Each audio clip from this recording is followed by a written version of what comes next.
오늘 고린도후서 2장 14절에서 17절 말씀 두 번째 시간입니다. 고린도후서 2장 14절에서 17절 말씀 한 절씩 교독하시다가 마지막 한 구절은 합독하도록 하시겠습니다. 항상 우리를 그리스도 안에서 이기게 하시고 우리로 말미암아 각처에서 그리스도를 아는 냄새를 나타내시는 하나님께 감사하노라. 우리는 구원받는 자들에게나 망하는 자들에게나 하나님 앞에서 그리스도의 향기니 이 사람에게는 사망으로부터 사망에 이르는 냄새요 저 사람에게는 생명으로부터 생명에 이르는 냄새라.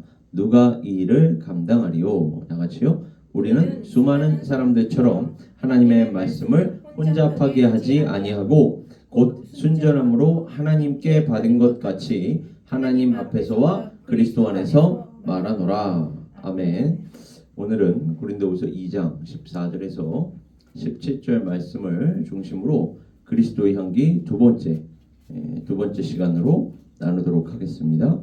지난주에 토요일에 우리가 함께 나누었던 대로 이 그리스도의 향기라는 말이 일단 기본적으로 로마 그 장군들이 개선식에서 승리와 그 안전을 또 상징했던 개선 행렬에서 풍겼던 향냄새, 그 향냄새에 기초하여 사도 바울이 지금 그 고린도 교인들에게 지금 복음으로 승화시키면서 말씀을 나누고 있다라고 나누었습니다. 그래서 이 그리스도의 향기를 사도 바울의 그 사도직 그리고 그 사도직을 인류에 대한 하나님의 심판, 그래서 망하는 자들에게는 망하는 냄새다 이렇게 얘기하고 다른 한편 구원 및 영생을 가져다 주는 그러한 예수 그리스도이시기 때문에 구원받는 자들에게도 역시나 구원받는 냄새로 작동한다. 이렇게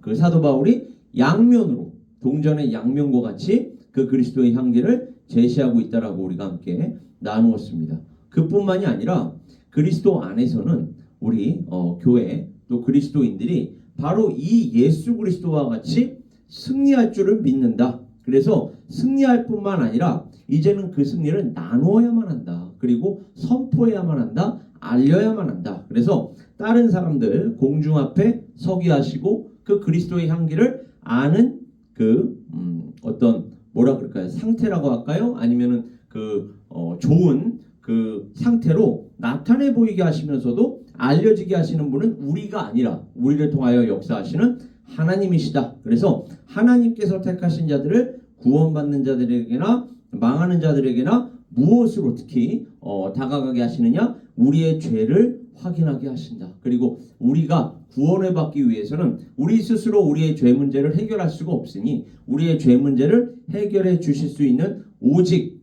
유일한 그분 예수 그리스도의 복음을 전파하기 위한 도구로 우리를 사용하기 원하신다. 그래서 우리는 그 예수 그리스도 안에서 승리가 보장된 삶을 살아가면서 이 사역을 다하여야 한다. 그리스도의 향기가 되어야만 한다라고 지난 시간에 우리가 함께 나누었습니다. 이제 한 걸음 더 나아가서 제가 조금 전에 그 로마 제국의 장군들이 전쟁에서 이기고 돌아올 때에 그 카피톨리아 그 신전에서 제물을 드린다라고 얘기했죠. 제물을 드릴 때 그 향기가 퍼진다라고 하지 않습니까? 근데 그것을 지금 사도 바울은 세상 사람들에게 나눌 때에는 그 비유를 쓸 수 있는데 이 구약 성경까지 아는 당시 유대인들 혹은 유대인 그리스도인들 그리고 오늘날 교회 그리스도인들에게는 이것이 더 한 차원 나아가서 무엇과 연결이 되어야 하느냐? 우리가 특히 그 헌금 드릴 때 보면 봉헌 기도로 하나님 우리의 예물을 흠양하여 주시고 그렇게 기도하는 거 여러분 들어보셨을 거예요. 그렇게 흠양한다라는 거, 하나님 우리의 그 예물을 아주 좋은 향기로 받아주시옵소서라는 게 바로 구약 성경에서 하나님께서 우리의 제사를 받으신다, 우리의 제물을 받으신다라고 얘기할 때 그 향기로 표현이 되기 때문에 그렇습니다. 그래서 여호와 하나님께 드렸던 구약 성경에서 향기로운 이 냄새에서 발상이 된 그리스도의 향기다. 다시 말하면 공중 앞에서 우리가 하나님의 말씀을 복음을 증언해야 하는 사명이 있지 않습니까? 그러한 증언의 사명을 살아가는 순간순간 그리고 매일의 삶 속에서 우리가 드리는 이 모든 것이 하나님께 드리는 제사와도 같다. 그러니까 우리가 하루하루 살아가는 거 또 순간순간 살아가는 게 우리는 하나님 앞에서는 예배자로 살아야 할 줄 믿습니다. 그리고 그 예배자가 이제는 복음 증언자로까지 확대되고 승화되어서 하나님께 드려져야 할 줄 믿습니다. 이렇게 오직 예수 그리스도의 희생 안에서 또는 예수 그리스도의 희생을 통해서 우리는 하나님께 드려질 수 있는 산 제사가 될 수가 있습니다. 우리는 바로 이와 같이 하나님께 예배를 드려야 할 뿐만 아니라 경건한 생활로 하루하루 하나님 앞에 십자가 앞으로 나아가야 할 줄 믿습니다. 다시 말해서 이 부분을 조금 더 구체적으로 연결시키면서 우리가 함께 나눈다면 창세기 8장 21절에 가보면 여호와께서 그 향기를 받으시고 이렇게 나옵니다. 그러니까 노아가 그 방주에서 이제 구원을 받고 물이 이제 그 육지에서 서서히 마른 것을 확인한 후에 이제 방주 밖으로 나오지 않습니까? 방주 밖으로 나오자마자 했던 그 행위가 바로 하나님께 예배를 드리는 행위였습니다. 그때 여호와께서 그 향기를 받으셨다는 거예요. 그리고 그 중심에 이르시되 내가 다시는 사람으로 말미암아 땅을 저주하지 아니하리니 이는 사람의 마음이 계획하는 바가 어려서부터 악함이라. 사실은 어려서부터 악함이 아니라 태어날 때부터 악합니다. 그러니까 우리의 존재가 발생할 때부터 악한 것입니다. 우리 모든 사람은 죄인이기 때문에 그렇습니다. 그 죄인이라는 표현은 이렇게 지금 어려서부터 악하다는 이러한 표현으로 지금 우리에게 알려주고 계시는데 내가 전에 행한 것 같이 모든 생물을 다시 멸하지 아니하리니 이렇게 노아의 그 제사를 받으셨다. 그리고 그 제사에 내가 응답을 한다라는 그 표현을 향기를 받으셨다라고 지금 표현하고 있거든요. 이 향기에 기초하여 오늘 그리스도의 향기가 제시되는 줄 믿습니다. 그리고 출애굽기 29장 18절 레위기 1장 9절 가보면 그 순양 전부를 제단 위에 불사르라. 이는 여호와께 드리는 번제요 이는 향기로운 냄새다. 이렇게 나와요. 향기로운 냄새. 그리고 레위기에서도 이는 화제라 여호와께 향기로운 냄새니라. 바로 여기에 기초해서 오늘 본문 말씀 고린도 후서 그리고 또 다른 신약 성경 그 사도 바울의 메시지를 들어보면 그리스도께서 너희를 사랑하신 것 같이 너희도 사랑 가운데서 행하라. 그는 우리를 위하여 자신을 버리사 향기로운 제물이 되셨대요. 누가? 예수 그리스도께서요. 희생 제물로 하나님께 드리셨느니라. 이뿐만이 아닙니다. 예수 그리스도께서 그 향기로운 제물로 하나님께 나아가셨듯 우리는 예수 그리스도 안에 있지 않습니까? 그리고 예수 그리스도를 통하여 우리 또한 하나님께로 나아가야 합니다. 그래서 우리의 삶이, 우리의 경건한 생활이, 우리의 사역이, 우리의 인간관계가 이제는 하나님께 향기로운 예물이 되어야 할 줄 믿습니다. 그래서 빌립보서 4장 18절 가보면 에바브로디도 편에 너희가 준 것을 받음으로 내가 풍족하니 그러면서 뭐라고 얘기하느냐 사도 바울이 이는 받으실 만한 향기로운 제물이요. 그러니까 우리가 사역을 위해서 드리는 헌금, 이 헌금을 지금 사도 바울이 무엇으로 비유하고 있는 거예요? 받으실 만한 향기로운 제물이다. 그래서 아까 제가 헌금 기도할 때, 봉헌 기도할 때 하나님 흠양하여 주시고 라는 표현을 왜 쓰는지 여기에 기초해서 우리가 쓰는 것입니다. 그리고 하나님을 기쁘시게 한 것이라. 그러므로 형제들아 내가 하나님의 모든 자비하심으로 너희를 권하노니 너희 몸을 하나님이 기뻐하시는 거룩한 산 제물로 드리라. 이는 너희가 드릴 영적 예배니라. 왜 몸을 드리라고 할까요? 몸이라는 게 뭘까요?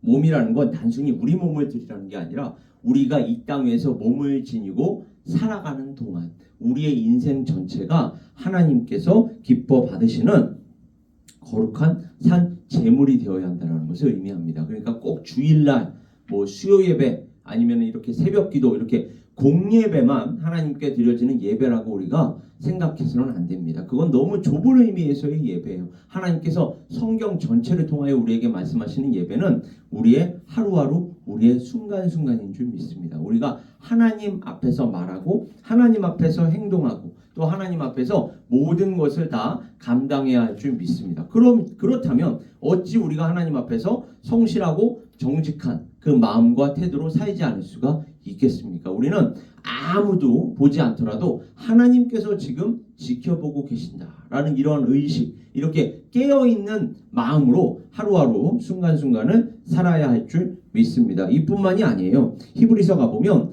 그러므로 우리는 예수로 말미암아 항상 찬송의 제사.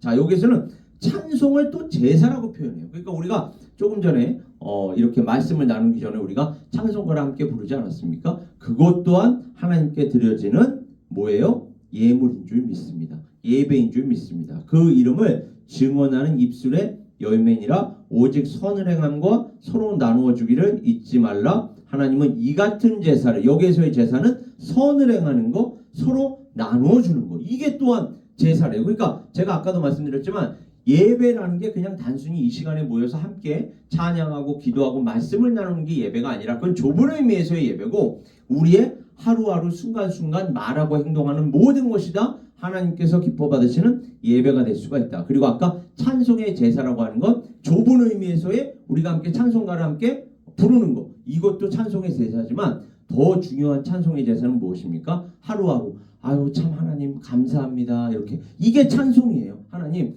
우리가 보기에는 조금 좋지 않은 일일 수도 있고 고난일 수도 있겠으나 이 모든 것이 다 하나님의 계획과 섭리 속에 이루어지는 줄 믿습니다. 이렇게 오늘도 우리에게 생명 주시고 호흡 주셔서 하나님 우리가 이 하루 감당할 수 있는 이 하루 되게 하심에 감사드립니다. 이게 바로 찬송의 제사인 줄 믿습니다. 그러니까 우리는 항상 기뻐해야 하고 범사에 감사해야 하고 쉬지 말고 기도해야 한다는 것이 바로 예배인 거예요. 이는 그리스도 예수 안에서 우리를 향하신 하나님의 뜻이기 때문에 그렇습니다. 그리고 한 차원 더 나아가 우리는 이 예배 드리는 자로만 끝나는 것이 아니라 이제는 하나님을 알지 못하는, 예수 그리스도를 믿지 못하는 자들에게 다가가서 이 복음을 나누어 주어야 할 줄 믿습니다. 그때에 우리는 이 세상에서 거룩한 나라, 왕 같은 제사장으로 하나님 앞에 쓰임받을 줄 믿습니다. 제가 늘 얘기했지만 교회에서는 우리가 목사, 누구는 안수집사, 누구는 권사, 누구는 집사, 누구는 성도, 이렇게 직분이 좀 다를 수 있어요. 은사에 따라 교회에서 맡은 직분이 다를 수 있습니다. 그러나 우리 모든 그리스도인은 제가 늘 말씀드리지만 세상에 나가면 모두가 다 목사 역할을 해야 합니다. 이게 구약성경 혹은 신약성경에서도 사도 바울이 그 구약성경의 근거에서 어떤 용어로 우리에게 제시하는 겁니까? 왕 같은 제사장이다. 거룩한 제사장이다. 너희는 세상에 나아가서 빛을 발해야 한다. 복음으로 빛을 발해야 한다. 그리고 예수 그리스도의 그 말씀, 행동, 인격으로 빛을 발해야 한다. 그러니까 우리는 세상 사람들에 대해서는 모두가 다 직분에 상관없이 전도자의 역할, 선교사의 역할, 목사의 역할을 해야 할 줄 믿습니다. 이게 하나님께서 우리에게서 요구하시는 가장 큰 사명이요 사역인 줄 믿습니다. 우리 에베네스의 선교교회는 특히 그 교회 밖의 사람들에게 다가갈 때에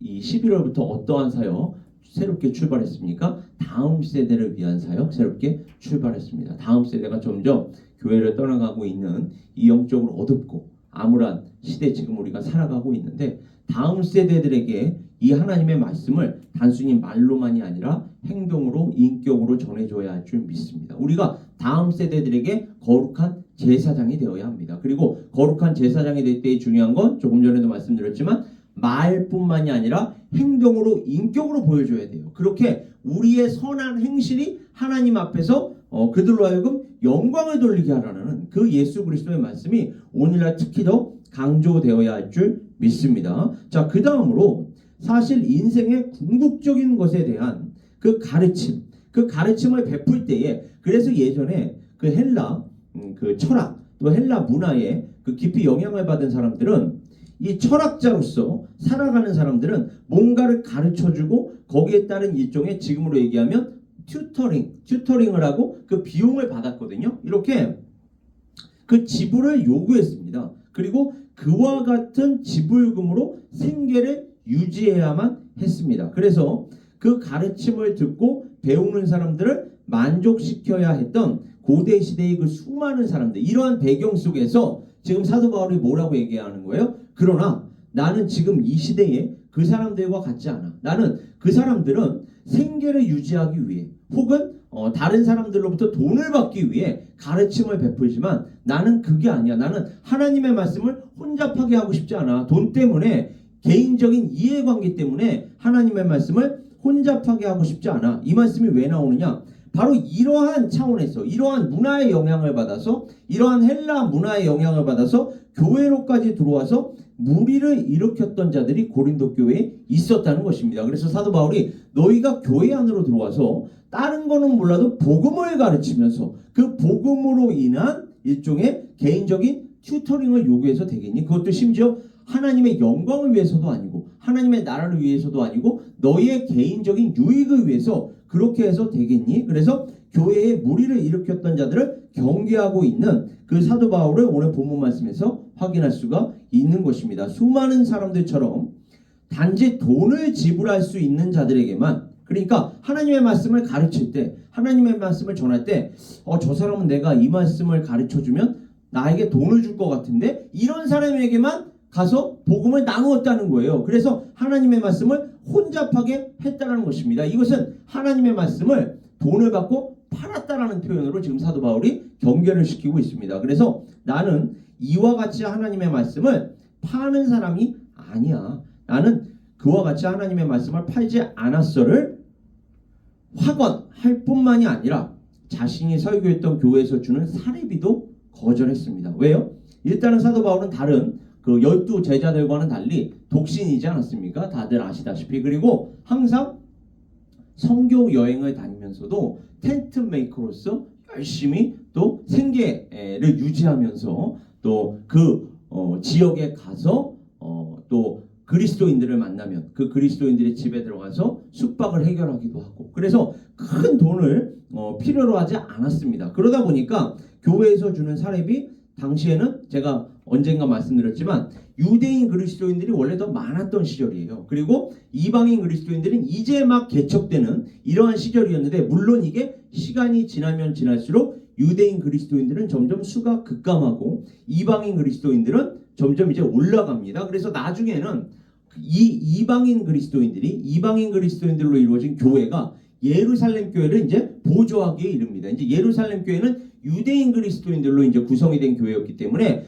초창기에는 이들이 대다수였으나 시간이 지나면 지날수록 이제는 이방인들이 더 많아지는 거예요. 오늘날도 그렇잖아요. 지금 유대인 그리스도인들보다 이방인 그리스도인들이 훨씬 더 많지 않습니까? 우리도 이방인입니다. 여러분, 우리 유대인이 아니잖아요. 그러니까 이방인 그리스도인들이 점점 이제는 재정적으로도 안정적인 그런 교회가 되다 보니까 이제는 예루살렘 교회를 지원하기에 이르는데, 재정적으로 이때 당시만 하더라도 그 이방인 교회가 이제 막 개척이 되고 성장하라는 단계였기 때문에 이 교회에 재정적인 부담을 주지 않기 위해서 아니다, 나는 사례비도 받지 않겠다라고 하면서 사도 바울이 그 재정적인 부담을 스스로에게 지웠다는 것입니다. 그리고 텐트 메이커로서 다른 사람들과 세상 일도 감당하면서 함께 그 생계를 유지한 사도 바울을 우리가 볼 수 있습니다. 나는 이와 같이 하나님의 말씀을 파는 사도가 아니야. 나는 하나님의 나라와 영광을 위하여 사역하는 사람이야. 그래서 사람들을 만족시키기 위해서 또 물질을 위해서, 이게 중요한 게 무엇인지 아십니까? 이 교회로부터 지금 이 당시에 재정적인 부담이 큰데 사례비를 만약에 사도 바울이 받았다면 사람들을 만족시키는 메시지, 그러한 메시지도 신경을 쓸 수밖에 없었을 것입니다. 그러나 지금 사도 바울은 그 교회로부터 재정적인 사례비를 받지 않기 때문에 사람들을 만족시키기 위해서 혹은 물질을 위해서 자신의 메시지, 진리를 타협할 부담이 없었습니다. 그러니까 있는 그대로 하나님의 말씀을 전할 수가 있었어요. 그리고 하나님께서는 이 사도 바울의 사역을 향기로운 예물로 받으신 줄 믿습니다. 우리의 사역이 바로 이와 같이, 그러니까 교회의 사정, 교회의 형편 그리고 주변에 있는 형제 자매들의 사정과 형편들을 고려하면서 함께 기도하면서 우리가 교회 공동체 사역을 함께 감당해야 할 줄 믿습니다. 그때 하나님께서는 우리의 그 마음의 중심을 보시고 또 우리의 사역과 우리의 삶을 보시고 그래 네가 나를 기쁘게 하는구나. 내가 너의 삶을 너희의 사역을 향기로운 제물로 받겠다. 그리고 받을 뿐만 아니라 그 복음을 알고 사랑할 뿐 아니라 하나님 앞에서 또 그리스도 예수 안에서의 삶과 사역으로 복음을 순전하게 신실하게 전했던 그 사도 바울과 같이 우리 또한 하나님께서 사용하시는 거룩하고 존귀한 도구가 될 줄 믿습니다.